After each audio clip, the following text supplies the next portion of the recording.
चाहते हैं। तो वहीं भजनलाल कैबिनेट में मंत्री किरोड़ीलाल मीणा ने अपने पद से इस्तीफा दे दिया। गुरुवार की सुबह जयपुर में आयोजित कार्यक्रम में खुद इसका ऐलान डॉक्टर किरोड़ीलाल मीणा की तरफ से किया गया। उन्होंने साफ कहा कि सीएम ने उन्हें इस्तीफा देने से इनकार किया था, लेकिन वे इस्तीफा दे रहे हैं।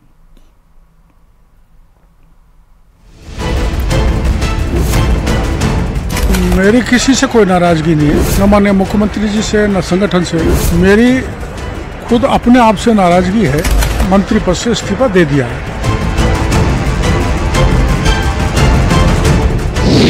मंत्री किरोड़ीलाल मीणा का पद से इस्तीफा, पार्टी से किसी भी तरह की नाराजगी से इनकार, संगठन के लिए काम करते रहने की कही बात।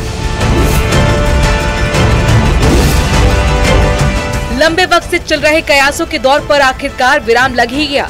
किरोड़ीलाल मीणा ने पद से इस्तीफा दे दिया। हालांकि वो संगठन के लिए काम करते रहने की बात कह रहे हैं। किरोड़ीलाल मीणा के मुताबिक उन्होंने पद मांगने के लिए इस्तीफा नहीं दिया है। उन्होंने साफ किया है कि इस्तीफे के पीछे पार्टी से नाराजगी वजह नहीं है। मेरी किसी से कोई नाराजगी नहीं है, न माननीय मुख्यमंत्री जी से न संगठन से। मेरी खुद अपने आप से नाराजगी है कि जो देश के प्रधानमंत्री हमारे संगठन चाहते थे, विशेषकर पूर्वी राजस्थान की सीटों को जिताने का, उसमें से हम 3 महत्वपूर्ण चुनाव को हार गए, जिनकी मुझे जिम्मेदारी दी थी। तो आपको ध्यान है, मैंने उस समय घोषणा की थी कि अगर हम सीट हार गए तो मैं मंत्री पद से इस्तीफा दे दूंगा। इसलिए मैंने मंत्री पद से इस्तीफा दे दिया है। जयपुर में एक कार्यक्रम के दौरान किरोड़ीलाल मीणा ने इस्तीफे का ऐलान किया। हालांकि ऐसी जानकारी मिल रही है कि वो पहले ही इस्तीफा दे चुके थे और यही वजह है कि वो पिछले दिनों हुई सरकार की अहम बैठकों में शामिल नहीं हुए। अपने इस्तीफे के ऐलान के बाद उन्होंने सोशल मीडिया पर एक पोस्ट किया, जिसमें एक बार फिर वही बात लिखी गई थी कि प्राण जाए पर वचन ना जाए। बता दें कि ऐसा ही एक ट्वीट 4 जून को चुनाव नतीजों के दौरान भी किया गया था, जिसके बाद से ही उनके इस्तीफे के कयास लगाए जा रहे थे।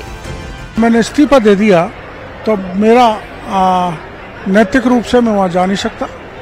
और मुख्यमंत्री जी को भी मैं मिला था। मुख्यमंत्री जी ने बड़े आदर पूर्वक मेरे को कहा था, नहीं आपका इस्तीफा स्वीकार नहीं करेंगे।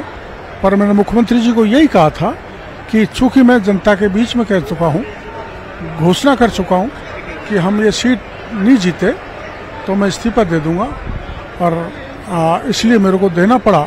तो स्वाभाविक है मैं न सरकारी बंगला, न सरकारी गाड़ी, न दफ्तर में बैठ सकता। काफी दिन पहले से ये देखा जा रहा था कि किरोड़ीलाल मीणा सरकारी सुविधाओं का इस्तेमाल नहीं कर रहे थे। इतना ही नहीं, किरोड़ीलाल मीणा ने सचिवालय स्थित कृषि विभाग के दफ्तर भी जाना छोड़ दिया था। बीजेपी के प्रदेश मुख्यालय में हुई समीक्षा बैठकों में मीणा शामिल नहीं हुए। यहाँ तक कि बीजेपी विधायक दल की बैठक और बजट की तैयारी के लिए हुई मंत्रिमंडल और कैबिनेट की बैठकों से भी दूरी बना ली थी। देश के प्रधानमंत्री जी ने मुक्का मार के उनको कह दिया, जिम्मेदारी दे दी, तो वो तंज कस रहे थे कि मुझे जिम्मेदारी दी है, ये सीटें नहीं आएंगी तो मैं जिम्मेदारी लूंगा और मैं इस्तीफा दूंगा। तो मैं समझता हूं कि वो ये कहना चाह रहे हैं कि पहली बार जीते हुए लोग बड़े बड़े पदों पे बैठ गए, और मेरे जैसा वरिष्ठ आदमी जिसने सरकार को, बीजेपी की सरकार बनाने में भारतीय जो पार्टी की तरफ से कांग्रेस पार्टी को झूठे आरोप लगा करके और घेरने का काम किया, और आज मेरी ये दुर्गति हो रही है। लोकसभा चुनाव के नतीजों के बाद से किरोड़ीलाल मीणा के इस्तीफे पर सस्पेंस बना हुआ था, क्योंकि उन्होंने कहा था कि जिन सीटों की जिम्मेदारी उन्हें मिली है, अगर पार्टी उन सीटों पर हारती है तो वो हार की नैतिक जिम्मेदारी लेते हुए इस्तीफा दे देंगे। बहरहाल किरोड़ीलाल मीणा के इस्तीफे के बाद से पार्टी में गहमा गहमी है। अब देखना होगा कि इस कदम के बाद किरोड़ीलाल मीणा की अगली रणनीति क्या होगी। जयपुर से न्यूज़ 18 के लिए रोशन शर्मा की रिपोर्ट।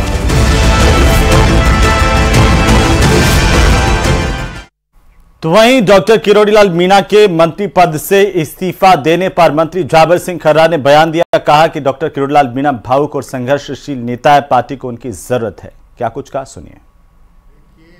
माननीय किरोड़ीलाल जी मीणा बहुत संघर्षशील नेता है, बहुत भावुक नेता है। बीच में मेरी कई बार उनसे मुलाकात भी हुई, चर्चा भी हुई थी, और हमें अंदेशा नहीं था कि इस तरह अचानक वो घोषणा कर देंगे।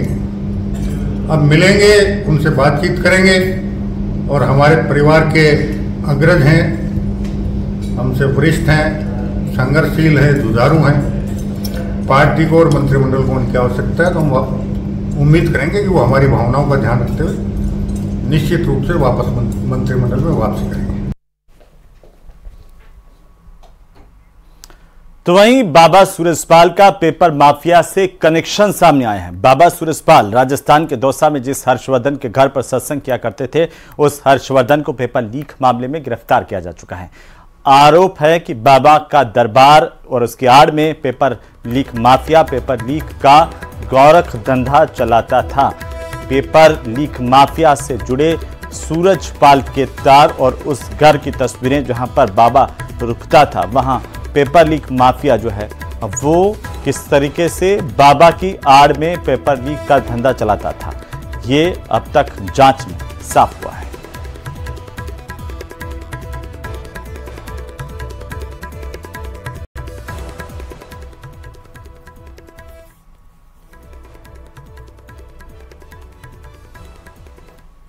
अंग है, इसलिए आदिवासियों के बारे में कुछ कहूंगा, ऐसा कुछ नहीं है। मैं हमेशा आदिवासियों का सम्मान करता हूं। मैंने आज तक जीवन में कभी किसी के भी अपमान में कोई बात नहीं कही, लेकिन मुझे बड़ा दुख हुआ जब देश की लोकसभा में प्रतिपक्ष के नेता श्रीमान राहुल गांधी जी ने कहा कि हिंदू हिंसक होता है, यानी आक्रमणकारी होता है, यानी एक दूसरे को मारने वाला होता है। मैं समझता हूं इससे ज़्यादा घटिया शब्द हिंदू समाज के लिए कोई हो नहीं सकता था।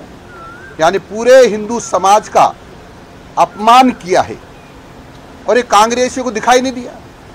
एक भी कांग्रेसी ने ये नहीं कहा कि हिंदू अहिंसक नहीं होता है, हिंदू श्रेष्ठ होता है, हिंदू किसी के पर आक्रमण नहीं करता है। इसका अर्थ यह हुआ कि सारी की सारी कांग्रेस हिंदुओं को आक्रमणकारी मानती है, हमलावर मानती है, हिंसक मानती है। ये सारे हिंदुस्तानियों का अपमान है, पूरे हिंदुओं का अपमान है। इसलिए कांग्रेसियों से कहना चाहता हूँ, जानना चाहता हूँ, विशेषकर राजस्थान के लोगों से कि हे राजस्थान के कांग्रेसियों, आप सब लोग मिलकर के हिंदुओं का जो अपमान किया है उसके लिए राहुल गांधी से कभी इस्तीफा मांगना चाहते हैं, या वो हिंदुओं के अपमान किया है उसके लिए इस्तीफा नहीं देते हैं, तो आप यदि हिंदू हैं तो कब कांग्रेस छोड़ करके कहीं जाना चाहते हैं, या हिंदू होने के बावजूद भी कांग्रेस में रह करके अपने पूर्वजों का अपमान निरंतर करा रहे हो? इससे ज़्यादा अपमान और इससे ज़्यादा बावड़ापन आपका क्या हो सकता है?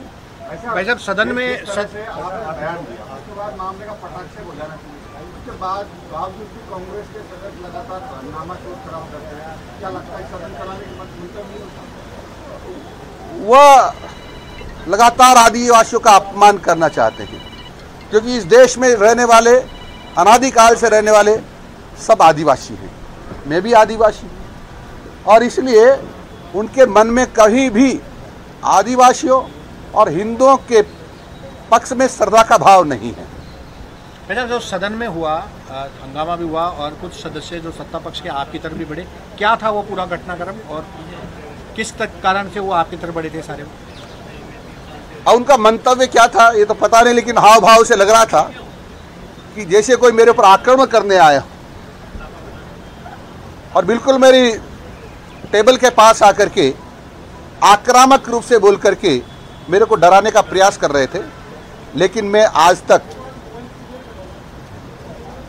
किसी भी इस प्रकार के नेचर वाले से नहीं डरा जो लगातार हिंदुओं का अपमान करते हैं, और हिंदुओं का अपमान करने वालों से मैं बराबर मुकाबला करता हूं।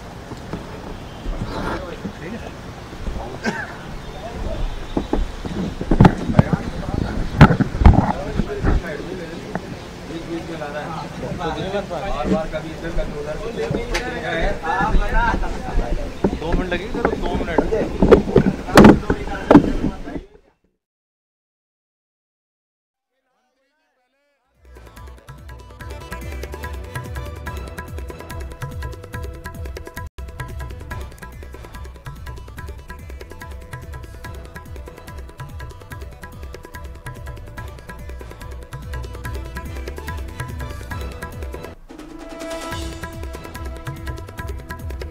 तो वहीं पुष्कर सरोवर के जहांगीर महल क्षेत्र में धड़ल्ले से हो रहे अवैध निर्माण के खिलाफ पालिका प्रशासन ने बुलडोजर कार्रवाई की है। आरटीडीसी के होटल के पास में निर्माण को ढाया गया। दरअसल पालिका प्रशासन को जहांगीर महल इलाके में अवैध निर्माण की शिकायत मिली थी, जिस पर प्रशासन ने जांच की कार्रवाई की और जांच में 4 निर्माण इस तरह के सामने आए जिन्होंने नगरपालिका पुष्कर और एएसआई से निर्माण को लेकर किसी प्रकार की कोई अनुमति नहीं ली थी। इस पर पहले प्रशासन को नोटिस जारी किया गया और फिर कार्रवाई की गई। पुलिस बल की मौजूदगी में निर्माण कार्यों को ध्वस्त किया गया। अवैध निर्माण के खिलाफ बुलडोजर चलाया गया है। नगरपालिका क्षेत्र में जयपुर घाट के पास ब्रह्म सरोवर के पास जो है अवैध होटल निर्माण, अवैध जो ये निर्माण हो रखे हैं इनके ऊपर कार्रवाई कर रहे हैं। इनको ध्वस्त किया जा रहा है। इन लोगों द्वारा ना तो नगरपालिका से किसी तरह की परमिशन ली गई और चूंकि ये एएसआई रिस्ट्रिक्टेड एरिया है तो ना ही इन्होंने एएसआई से परमिशन ली। इनको प्रॉपर नोटिस वगैरह देने के बावजूद इनके द्वारा अतिक्रमण नहीं हटाया गया, तो इसलिए आज नगरपालिका द्वारा शांतिपूर्ण तरीके से अतिक्रमण हटाया। और इसी बीच राजधानी जयपुर से बड़ी खबर मिल रही है, जहां पर बारिश के बाद बड़ा हादसा हुआ है। घाट के गुणी इलाके में मकान का एक बड़ा हिस्सा बारिश के बाद गिर गया। इस वक्त की सबसे बड़ी खबर, सबसे पहले सबसे तेज न्यूज़ 18 राजस्थान पर आपको बता दें कि बारिश के बाद मकान का एक हिस्सा ढहा है, टूट करके एक हिस्सा नीचे गिर गया। मौके पर निगम और पुलिस प्रशासन को जैसे इत्तला मिली है वो पहुंचे हैं। तो ये बड़ा हादसा राजधानी जयपुर में, हालांकि किसी जनहानि की खबर अब तक नहीं मिली है। वहीं अभी और ज्यादा जानकारी की प्रतीक्षा है। मौके पर निगम और पुलिस प्रशासन की टीमें पहुंची है। बहरहाल आपको बता दें कि बारिश के बाद इस मकान का एक हिस्सा ढह गया, गिर गया। घाट की गुणी के इलाके में ये मकान, जिसका एक बड़ा हिस्सा गिरने की बात सामने आ रही है। तो बारिश के बाद यह हादसा हुआ है। लगातार गुलाबी नगरी जयपुर में बारिश के बाद से जगह जगह पर गड्ढे और पानी भरने की शिकायतें सामने आई थी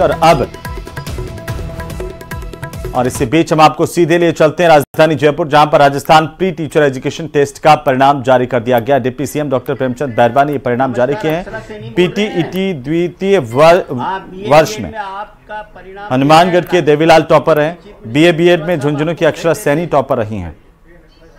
बीएससी बीएड में डूंगरपुर की मीत पसौली टॉपर रही हैं। बहुत बहुत बधाई। बीए बीएड में आपने फर्स्ट रैंक प्राप्त करी है, इसके लिए आपको बहुत बहुत बधाई और आपके उज्जवल भविष्य की कामना करते हैं कि आपका बहुत अच्छा आगे बढ़े आप और हमारे देश के गौरव बने। ये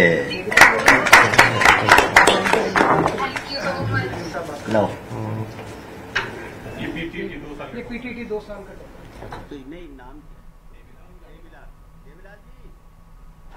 हेलो, हाँ पीटीटी दिया ना आपने।